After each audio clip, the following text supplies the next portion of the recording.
Para sahabatku yang terkasih, saya Romo Petrus Santoso SY.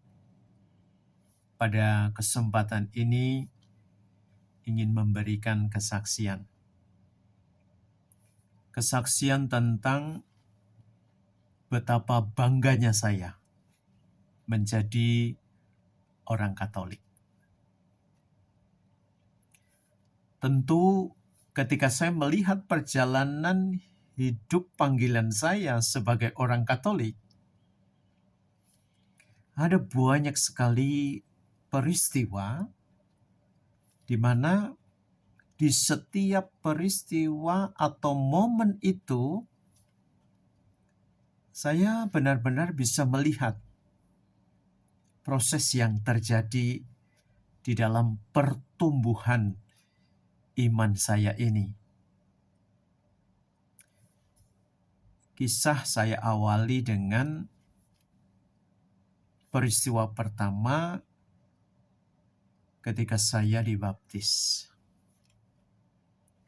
Saya dibaptis menjadi orang Katolik pada tanggal 1 April 1977.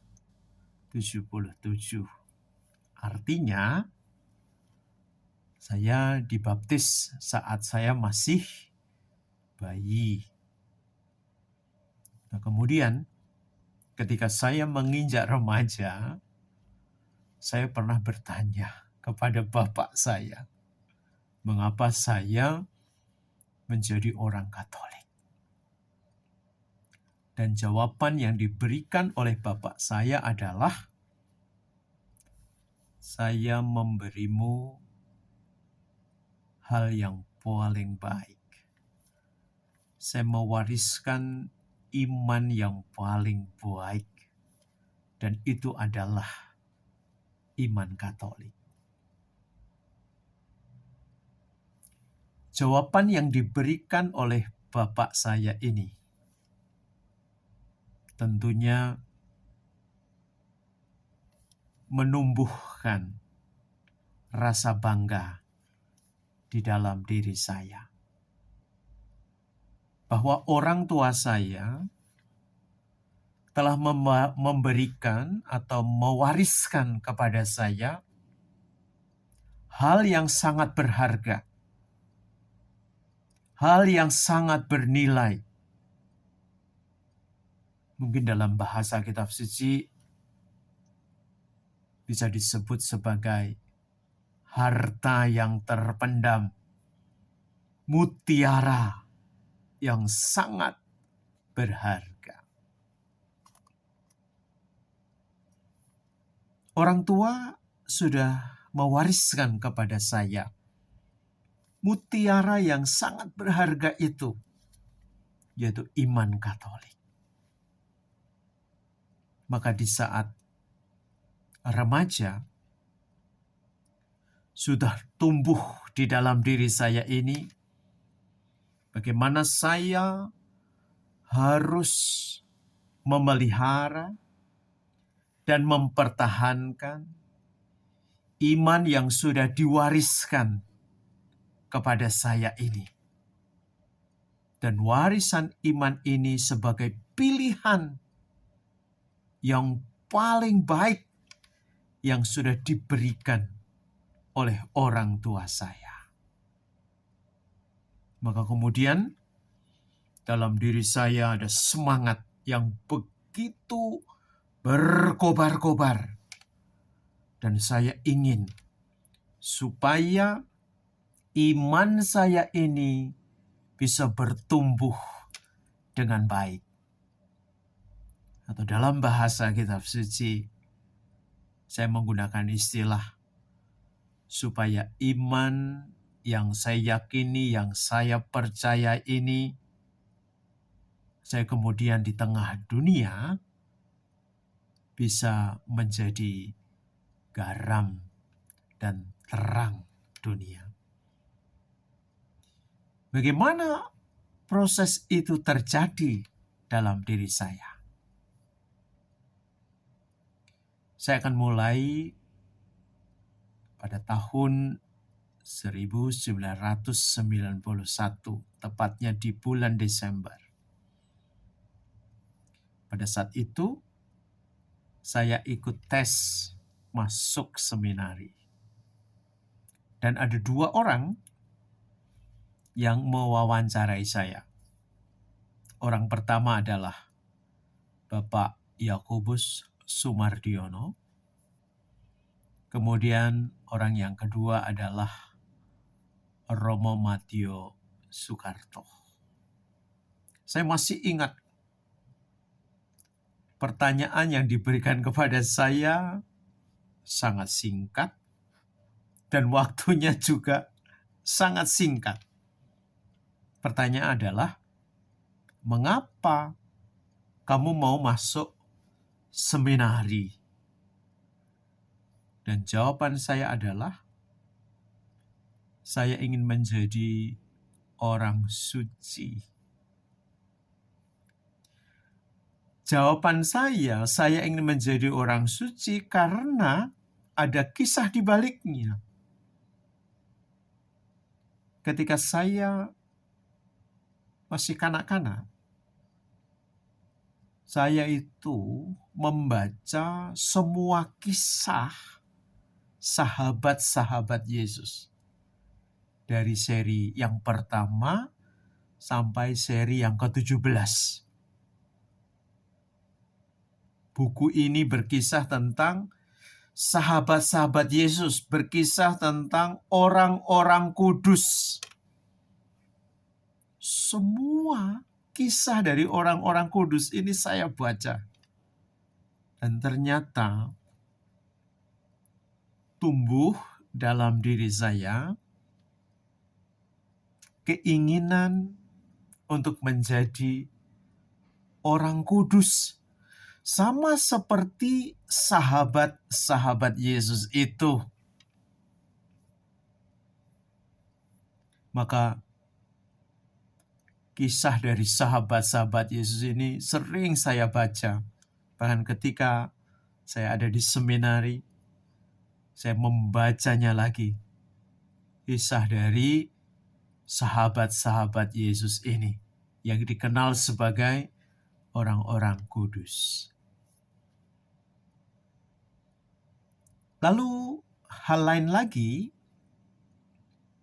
yang menjadi dasar bagi saya untuk pertumbuhan iman adalah saya bersama dengan teman-teman masuk dalam anggota Legio Maria. Dalam kelompok devosi Legio Maria ini, kita yang masih anak-anak berkumpul, berdoa dengan tekun. Dari rumah yang satu ke rumah yang lain. Lalu bersama-sama doa rosario.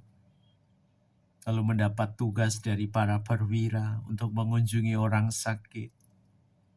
Untuk membersihkan pemakaman, membersihkan gereja.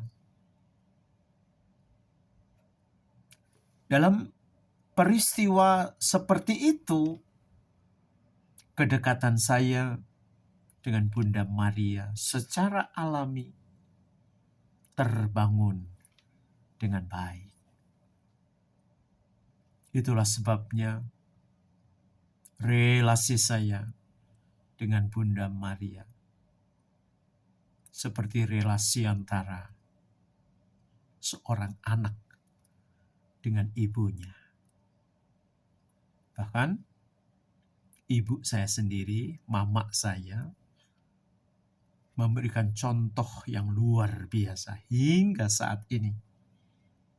Dia begitu tekun berdoa rosario. Lalu peristiwa yang lain yang menjadi basic bagi saya bertumbuh dalam iman adalah ketika saya berada di novisiat. Saya bergabung dengan SCY di Honian. Lalu saya menjalani masa novisiat saya 1 tahun di novisiat Santo Yohanes Gisting. Ada dua peristiwa menarik yang menjadi dasar bagi pertumbuhan iman saya. Yang pertama, di saat saya ada di seminari, di saat saya berada di novisiat, saya berjanji pada diri saya sendiri. Karena selama masa novisiat itu mempunyai banyak waktu, maka saya berjanji saya harus selesai membaca kitab suci dari perjanjian lama, Kejadian, sampai perjanjian baru, kitab Wahyu. Dan itu saya lakukan. Yang jelas saya hanya membaca peristiwa demi peristiwa, pengajaran-pengajaran yang ada di dalam kitab suci itu, dari Kejadian sampai kitab Wahyu. Selesai. Dan ternyata itu menumbuhkan dalam diri saya kecintaan saya, kebanggaan saya, kepekaan saya untuk mendengarkan sabda Tuhan. Dan hingga hari ini, saya tidak akan pernah lepas untuk tidak mendengarkan sabda Tuhan. Karena sabda Tuhan itu benar-benar menjadi sumber kekuatan bagi hidup saya. Yohanes mengatakan, sabda itu telah menjadi manusia dan tinggal di antara kita. Sabda itu tinggal di dalam diri kita. Dia telah menjadi manusia dan tinggal di tengah-tengah kita. Sangat dekat. Lalu peristiwa kedua yang menjadi dasar bagi pertumbuhan iman saya adalah saat di novisiat, saya membaca metode-metode meditasi. Karena orang menyebut masa novisiat itu adalah masa yang paling indah dalam proses bagi orang yang hidup membiara. Karena memang di situ kita diberi waktu yang sangat banyak untuk membangun relasi dengan Tuhan. Nah, tentunya untuk bisa membangun relasi dengan Tuhan tidak hanya dibutuhkan pengetahuan, tapi juga praktek di mana kita sendiri bisa merasakan relasi itu dengan Tuhan. Ada metode sadhana, benediktin, Lectio Divina, diperkenalkan oleh magister, oleh para pengajar di novisiat, membaca sendiri di perpustakaan sederhana yang dimiliki oleh novisiat. Dan saya baca itu buku-buku rohani, khususnya tentang meditasi. Bagaimana saya bisa membangun relasi saya ini dengan Tuhan. Nah, kemudian tentu waktu panjang selanjutnya adalah ketika berada di Jogja, belajar filsafat dan teologi. Dan ini menjadi kesempatan yang sangat mahal, di mana saya berkembang secara intelektual dan juga semakin berkembang dalam perjalanan rohani. Singkat cerita, para sahabatku, lewat kesaksian ini, rasa bangga saya sebagai orang Katolik memang tidak bisa dilepaskan dari pencarian dan sekaligus juga membiarkan diri ini diproses oleh banyak hal. Belajar sendiri, belajar dari orang lain, dan juga belajar dari segala keterbatasan, kebingungan, kegelisahan yang dimiliki selama ini. Tetapi ketika ada dalam situasi apapun. Tadi yang saya katakan, Sabda telah menjadi manusia dan tinggal di antara kita. Yesus tidak pernah meninggalkan kita. Dia sudah berjanji bahwa dia akan menyertai kita sampai akhir zaman. Dan akhirnya para sahabat, saat ini saya sudah menjalani tugas sebagai seorang misionaris selama kurang lebih 6 tahun dan masih berjalan. Dan semakin banyak berkat yang diberikan oleh Tuhan dalam hidup saya sehingga detik ini, pada saat ini, di hadapan para sahabat semua, saya berani memberi kesaksian betapa bangganya saya menjadi orang Katolik. Dan saya ingin merangkum kesaksian saya ini dengan ayat favorit yang menjadi kekuatan bagi saya. Dan saya ingin membacakannya ini untuk para sahabat semua. Yaitu surat pertama Rasul Paulus kepada jemaat di Korintus bab 15 ayat 58. Siapa tahu ayat ini menjadi kekuatan juga bagi para sahabat semuanya. Mari kita dengarkan. Karena itu saudara-saudaraku yang terkasih, berdirilah teguh, jangan goyah, dan giatlah selalu dalam pekerjaan Tuhan. Sebab kamu tahu bahwa dalam persekutuan dengan Tuhan, jerih payahmu tidak sia-sia. Amin. Haleluya. Begitulah. Di saat kita bekerja dengan Tuhan dan membiarkan Tuhan menuntun perjalanan hidup kita, maka apapun yang kita lakukan tidak akan pernah sia-sia. Para sahabat, semoga kesaksian saya ini memberikan peneguhan bagi kalian semua. Tetaplah bangga menjadi orang Katolik. Di mana saja berada, kita harus menjadi garam dan terang dunia. Begitu saja, Tuhan Yesus memberkati kita semua. You are the best. Bye-bye.